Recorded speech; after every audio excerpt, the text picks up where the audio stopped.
Well, we had our annual swap meet a few weeks ago, and so I came up through my loft and started looking for anything I could sell RC plane related. I got a few things that I'm still playing around with, and just a few things I'm fixing up. And while I was looking, I also found this old Alpha.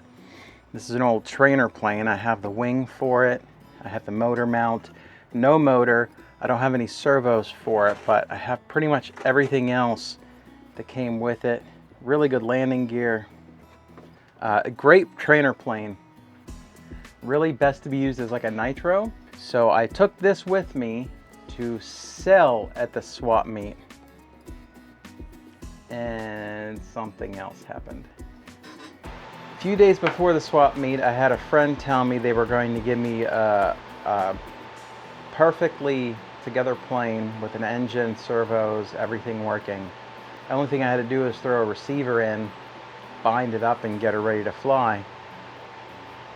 It's literally the same plane I was going to get rid of. Only this one has a fully working nitro engine already installed with a tri-blade. It has all of the servos installed. In fact, these are JR Sport standards. I don't know if those are really good or not.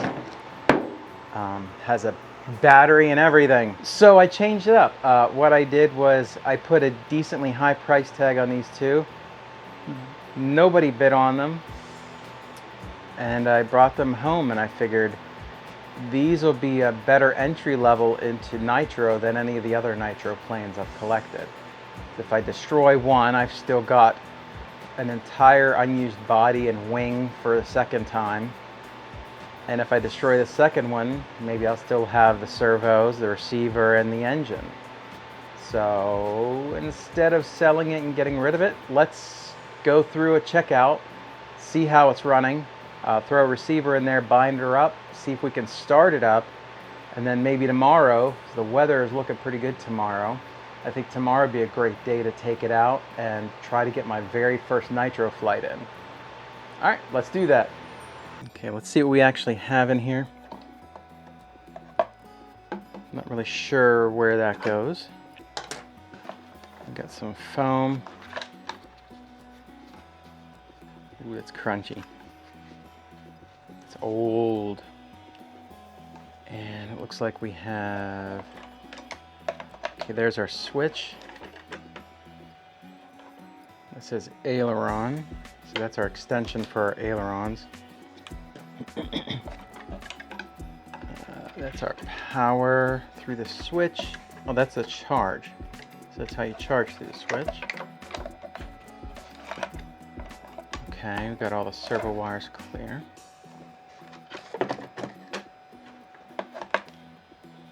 There's our nickel metal hydride. 2000 milliamp, 1.2 volt. We'll have to see if that works okay.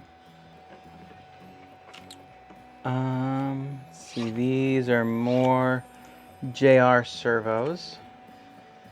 Again, I don't know what kind of servos JRs are. They might be good servos, they might be crap servos. We'll have to find out. Alright, so let's test, see what goes to what here. Let's go into the tail somewhere. Alright, there's our rudder. It should also be, yep. So there's our rudder and our wheel. Let's see, this one over here then has to be the elevator. Yep.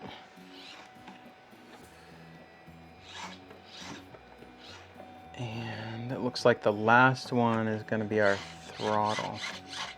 Well, that's good news. It feels like it's not bound up. Here's our throttle arm right there. All right, let's see here. Yeah, that's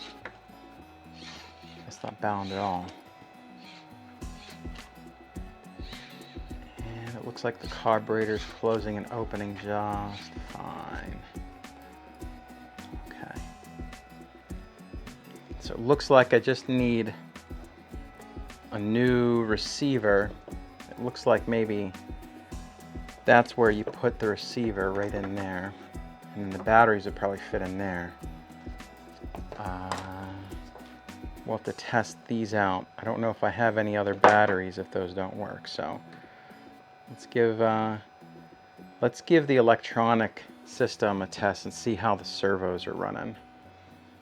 Okay, so the way I think I want to do this is I've got a little LiPo here with the balance port connected to an extension. So I'm going to power a servo tester off of this. Let's see.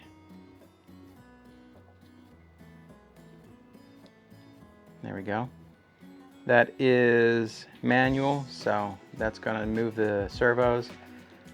Neutral and auto will rotate the servos back and forth. Let's go ahead and try some of them out, huh? Well, I'm already hearing servos moving. That's a good sign.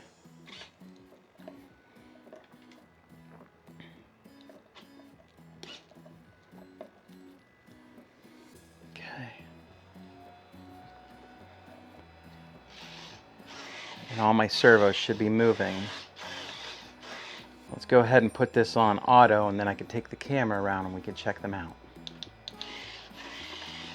Rudder looks good. I feel like it has way more travel to the left than the right.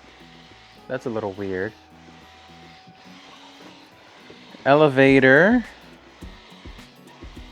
That looks good.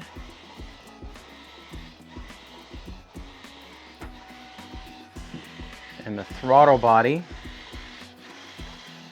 Yeah.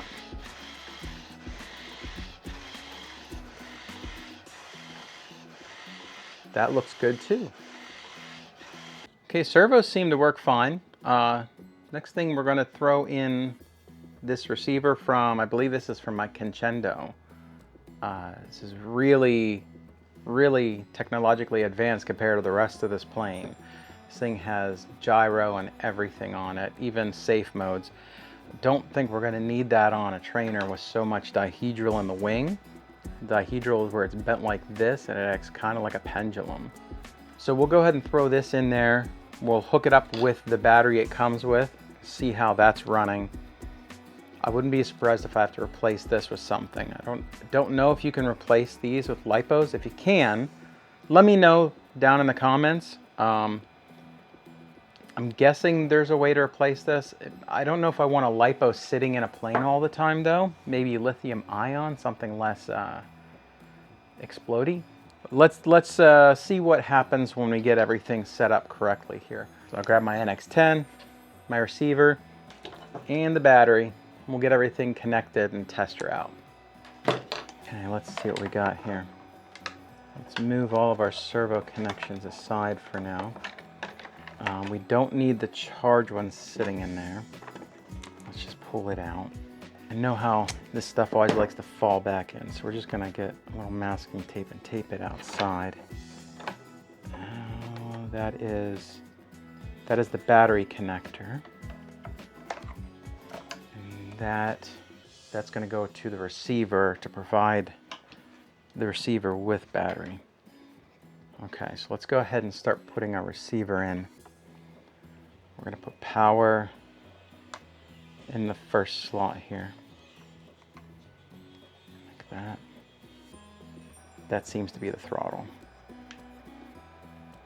Now we need the aileron.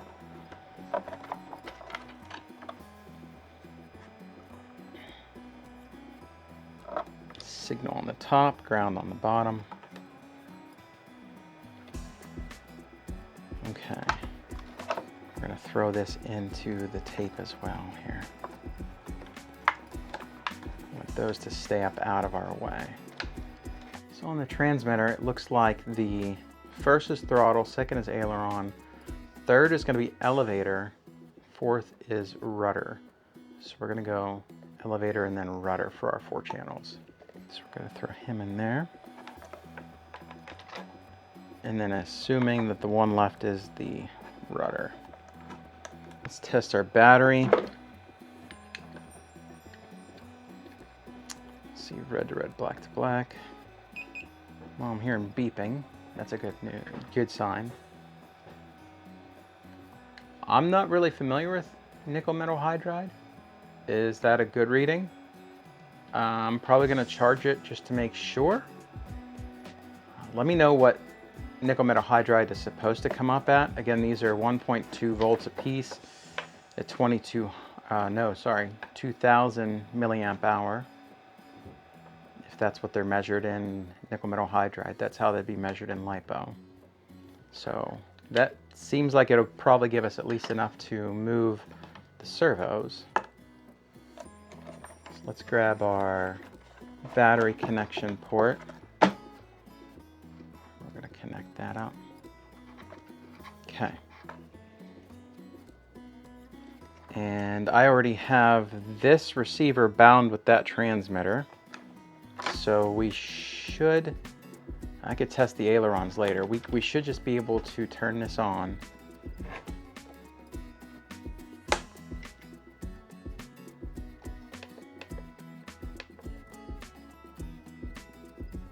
Maybe not.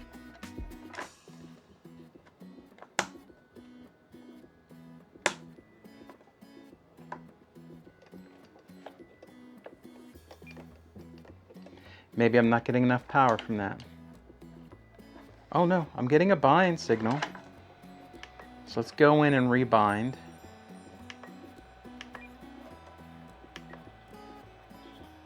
There we go. Telemetry, volume 95. That looks better. Ooh, those servos are doing some weird things. Okay, well, everything seems to be working. Except for ailerons, which the wings aren't connected. Working, kind of. Some of the servos were acting kind of strange. Let me zoom in here. Let's see if it happens again. The travel looks okay for the most part.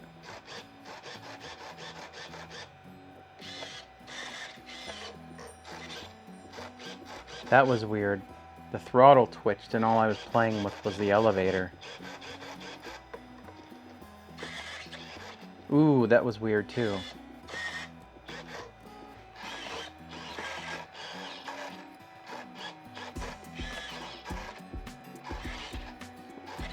Oh yeah, see, I'm just playing with the elevator now and that throttle's twitching. I wonder if we're having fail-safe issues. Okay, let's charge the battery and see if that fixes anything. So let's use this as a chance to test the charge port in here and see if it works all right. So let's see, black to black, red to red. Now this should not come on until we turn off the switch. There we go. So we're still reading around 5.1, 5.15 volts. And that looks all right. So let's, since we can see that we're getting to the battery, let's go ahead and take that off. And we're gonna connect my little B6 mini charger here. We're gonna go to nickel metal hydride. Current, it's a 2 amp. So we're gonna go ahead and charge. Okay, and when that's done, we'll try it again and see if we're still getting some of that problem. Okay, my battery's finished charging and it looks like the end voltage, it's only 5.641. Is that expected? 2.2 times 4. I figure that's 2.468. 1.2 times 4. And that's 4.8. That should be enough, right? So we're going to throw this back in and test it again. I'm not going to bore you with that. We'll just see if it has those kind of issues again. Okay, so let's power it back up. I've already tested it once and I'm not seeing the same issues we've had before. That is funny. Putting a Spectrum receiver in here and now we get the whole E-flight jiggle dance going on. But there's my elevator. Throttle. Rudder.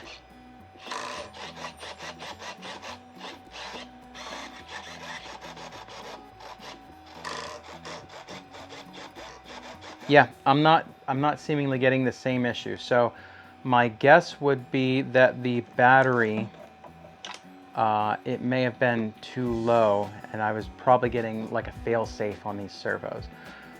I'm gonna have to send this battery through some testing because it seems to discharge extremely fast. Is that common for nickel metal hydride? I'm not really used to batteries getting low that quickly. It only seems to have about half a volt more in it now than when I started, but it seems to have fixed the issue. We'll see. I'm gonna, in the meantime, button up the rest here, get my receiver and everything seated properly and get this all connected. I think I figured out what this is for. There's a screw here, and there's a wooden post with a hole there, so I think this somehow slips in here and covers everything. And I'm guessing the foam goes over that somehow too to keep everything snug in there. So I'm gonna go ahead and throw everything together now. We're gonna turn it off and then we'll do that.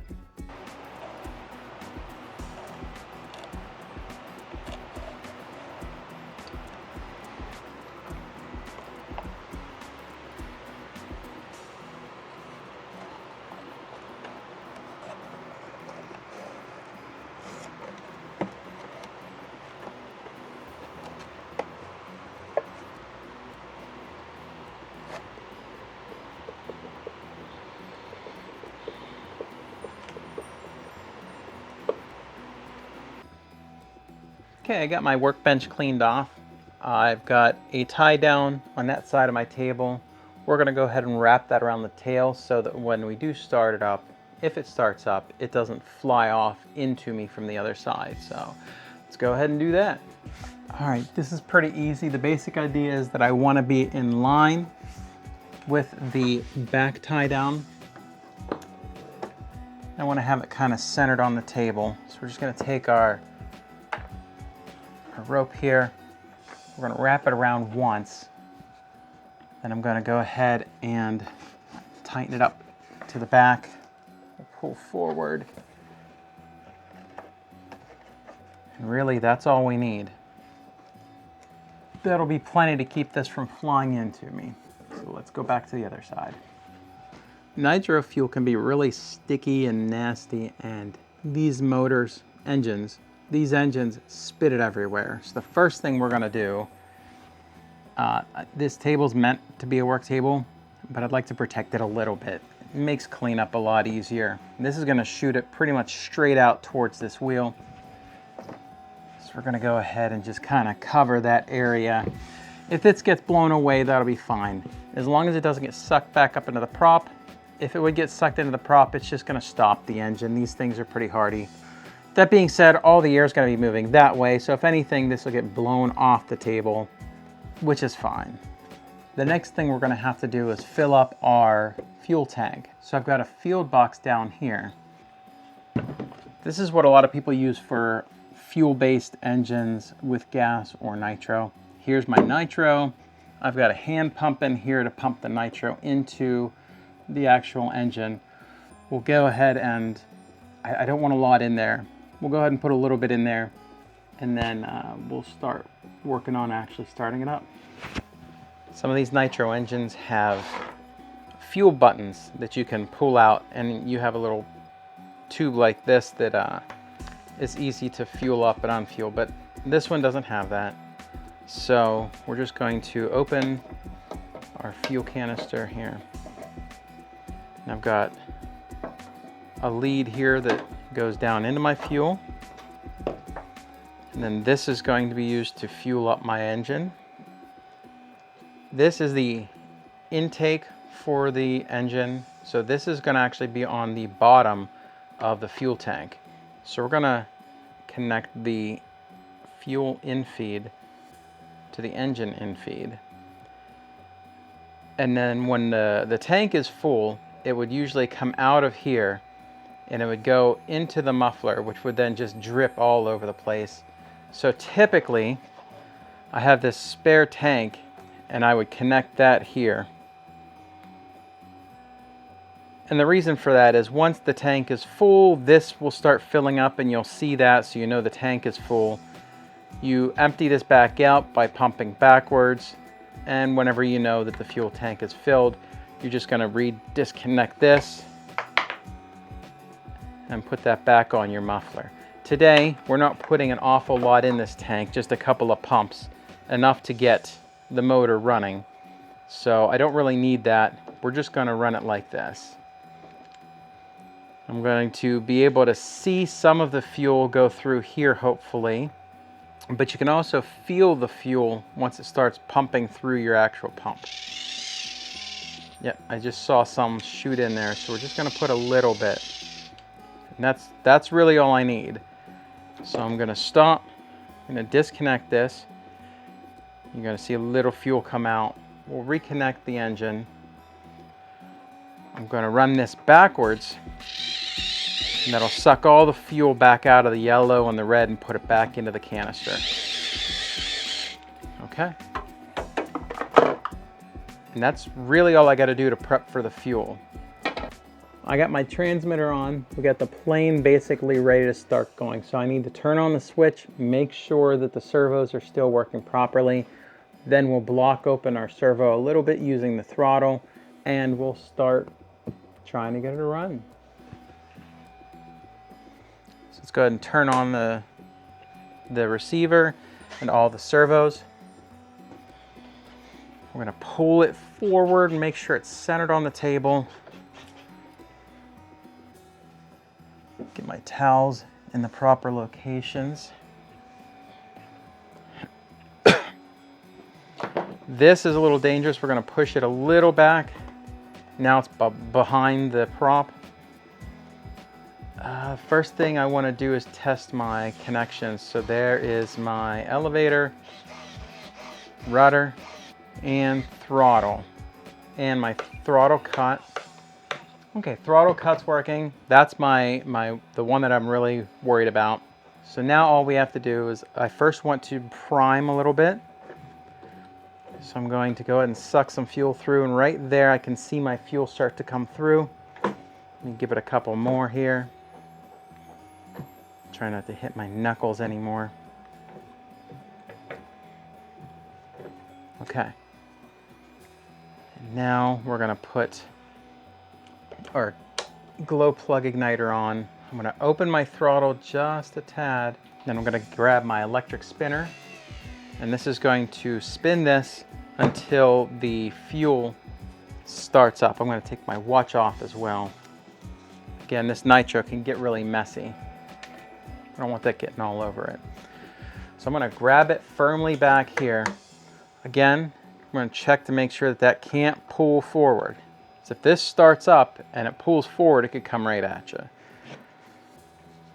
All right, here we go.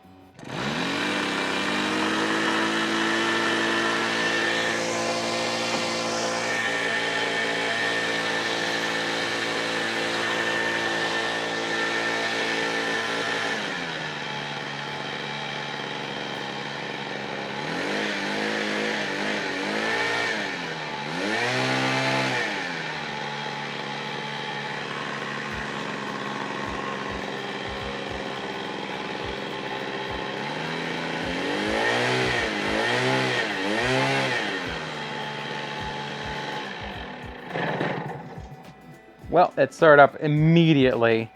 I wanted to check my throttle cut. We checked that, stopped immediately. So we're just gonna go ahead and start it back up again. I don't have a lot of fuel in here. This shop doesn't, my doors are all closed, my windows are all closed, so I don't wanna run this for very long in here. I'm just gonna run it long enough to run that gas out. You don't want the gas staying in this engine.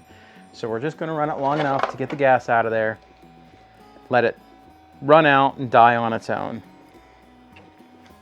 Let me open up the throttle just a little bit, and here we go.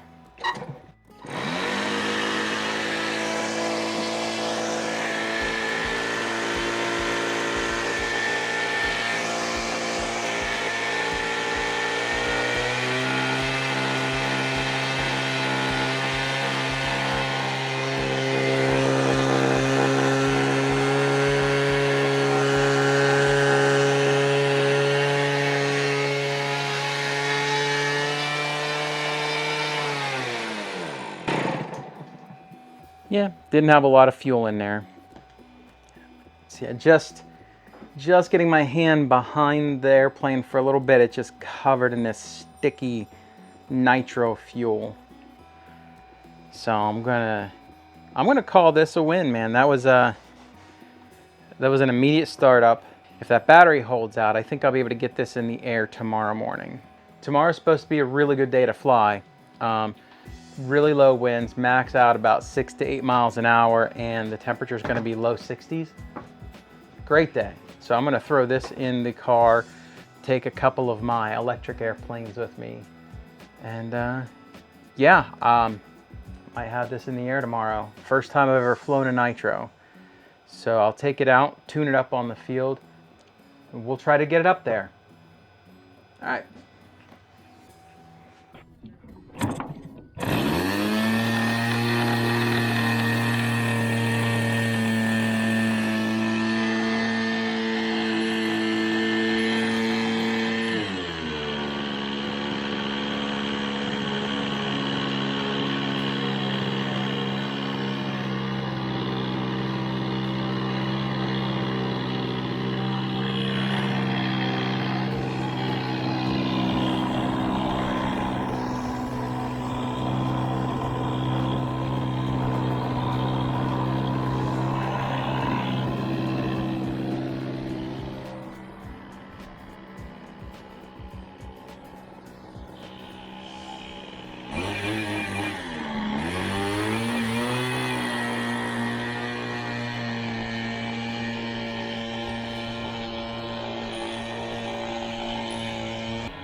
Good. You got it trimmed out?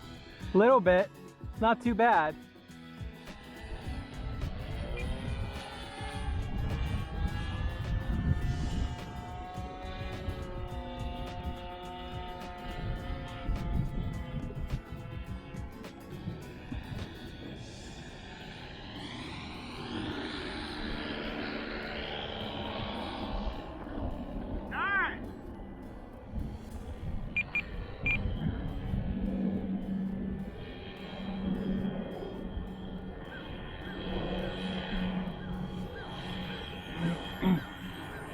Geez, the wind flipped. That was downwind.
Boy, I'm greasing the landings on this thing.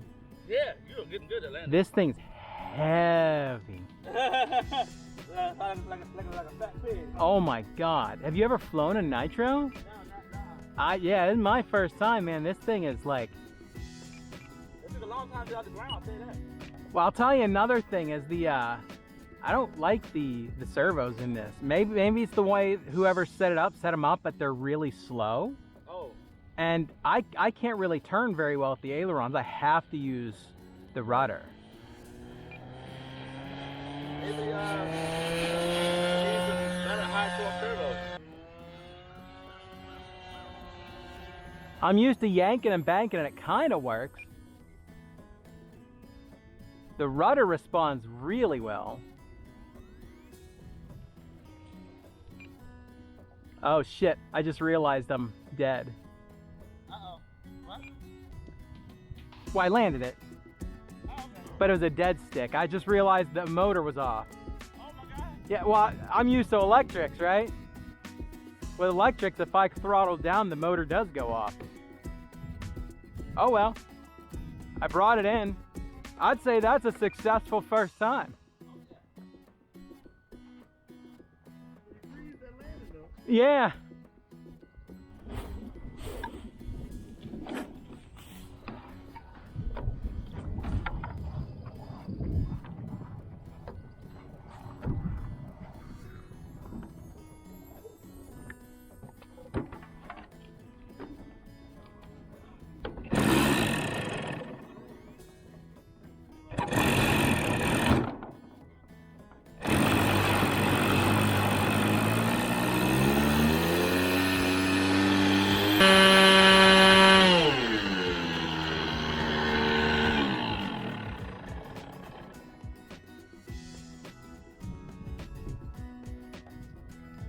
Yeah, I don't know. It's still got fuel in it. Coulda. Everything here is old. It's not bad. This will probably get passed on to somebody else.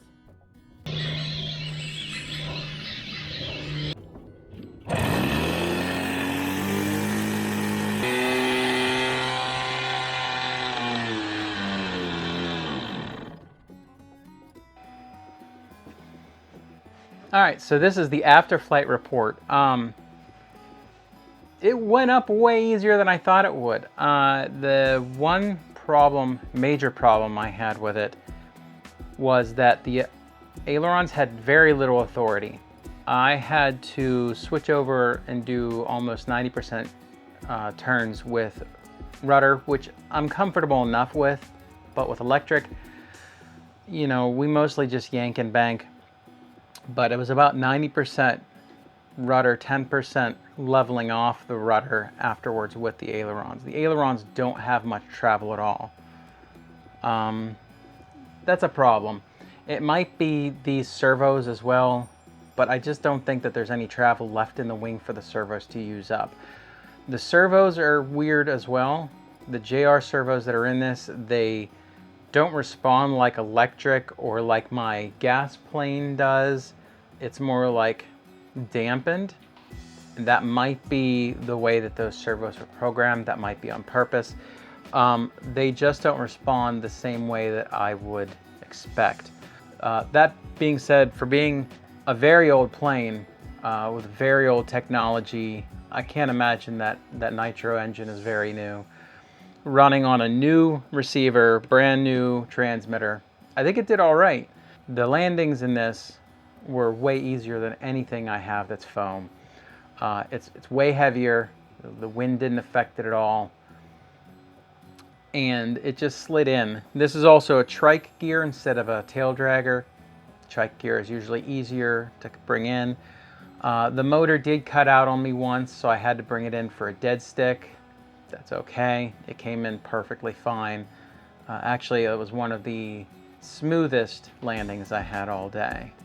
Well, now I got to decide what I want to do with this plane. The fact of the matter is, this is complete. If somebody wants it, all they really need is a receiver, because I want to get my receiver back to reuse. I have a second wing, a second body up in the loft, and it's a great trainer.